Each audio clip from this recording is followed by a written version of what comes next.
어떤 교회의 한 젊은 집사님 부부가 출산했을 때 일입니다. 그 교회 목사님 부부가 제일 먼저 그 병원에 달려가서 아기를 안았습니다.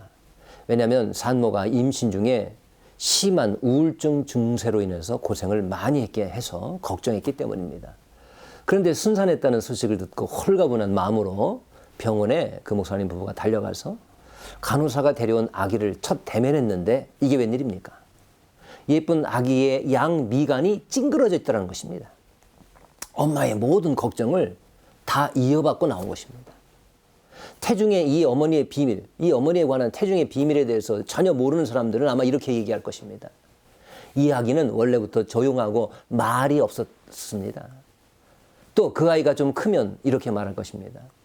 얘는 애늙은이 같아서 모든 세상 걱정을 자기가 다 하고 다니는 그런 성격으로 원래부터 태어났어요. 모든 엄마들은 여러분 인정할 것입니다. 산모가 임신 중에 어떤 기분 나쁜 일이나 어려운 일을 당하면 아기가 뭉친다고 합니다. 아기가 뭉친다는 것입니다. 미동이 없습니다. 그런데 한참 후에 상황이 좋아지고 산모의 기분이 좋아져야 아기가 다시 놀기 시작한다는 것이죠. 여러분 생각해보면 이 얼마나 강한 영향력입니까? 어디 것뿐입니까?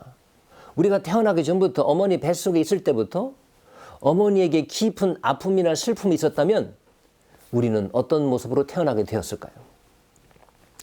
또는 오고 싶지 않은 그런 집으로 남편에게 시집을 놓는 어머니에게 태어난 아이, 사랑하는 사람과 강제로 헤어져서 시집 온 어머니에게 태어난 아이, 여자라고 공부 못해서 한이 맺힌 어머니에게서 태어난, 그리고 자란 아이가 바로 나였다면 그 나는 어떤 모습이 되어 있었을까요?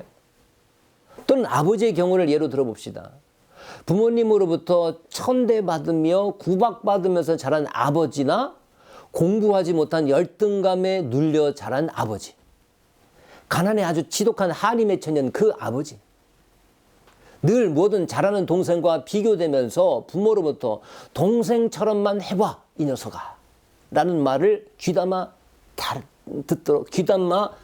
들으면서 자랐던 자존심이 낮아진 그런 아이, 그런 아이가 아버지가 되어서 그 아버지 밑에서 자란 아이가 바로 나였다면 여러분, 그 나는 어떤 모습이 되어 있을까요? 이런 환경들이 우리 주변에는 얼마나 많은지 모릅니다. 또는 부모님 사이에 대화도 없고 사랑이 전혀 없는 가정에서 나서 자란 아이들은 어떤 식으로 성격이 형성되어 있을까요? 또는 경제적으로 무능력한 아버지 때문에 부부의 역할이 심하게 바뀐 부모 밑에서 자란 아들 또는 딸, 시어머니로부터 심각할 정도로 시집살이를 하며 속으로 분노를 삭히며 늘 우울해하며 임신했던 어머니에게서 태어난 딸은 또 어떨까요? 우리가 전혀 선택할 수 없는 이런 상황들이 여러분 늘 우리 주변에 있고, 또 그로 인해서 우리 자신도 모르게 충동적으로 어떤 성격이 형성되어 있다든지 늘 분노와 우울을 갖고 태어나 살아가는 경우가 수없이 많다는 것입니다. 그래서 우리 자아가 찌그러져 있고, 또 찌그러진 자아가 자신도 모르게 생각하고 행동하는 패턴을 결정한다면 또 우리는 다음 세대를 찌그러뜨리게 만들어 놓을지도 모를 일입니다. 많은 사람들이 겉으로는 멀쩡하죠. 다들 돈 많고 많이 벌고 좋은 차 타면서 좋은 지역에 잘 살고 있는 것처럼 보이죠. 하지만 그 안에 웅크린 또 다른 자아가 상처 입고 찌그러진 모습으로 있는 사람들이 우리 주변에는 너무나 널려 있는 것입니다. 왜 그렇습니까? 바로 우리가 사는 이 땅이 본래 그런 곳이기 때문입니다. 아담 이래로 들어온 죄로 물든 곳이기 때문입니다.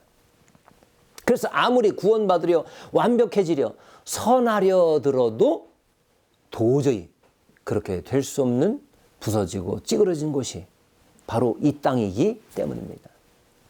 여러분의 삶을 계획한다고 통제하고 있는 것 같죠? 천만의 말씀입니다. 어디서부터 손댈지 모르는 상태로 그러려니 하며 살아가고 있는 이들이 너무너무 많습니다. 그래서 우리는 주님이 필요한 것입니다, 여러분. 그래서 우리는 더더욱 하나님을 의지할 수밖에 없는 것입니다. 우리는 주님을 떠나서는 비참해질 수밖에 없는 그런 존재입니다. 여러분 착각하지 마십시오. 대단하다고 생각하지 마십시오. 요한복음 15장 5절에서는 우리가 주를 떠나서는 아무것도 할 수 없다고 말합니다. 그렇습니다. 정말 주를 떠나서는 비참해질 뿐이요. 아무것도 할 수 없습니다. 우리에게는 무엇보다 주님이 필요한 것입니다. 주님을 모시고 살아갈 수 있는, 꼭 붙잡고 살아갈 수 있는 여러분 되시기를 주님의 이름으로 축원합니다.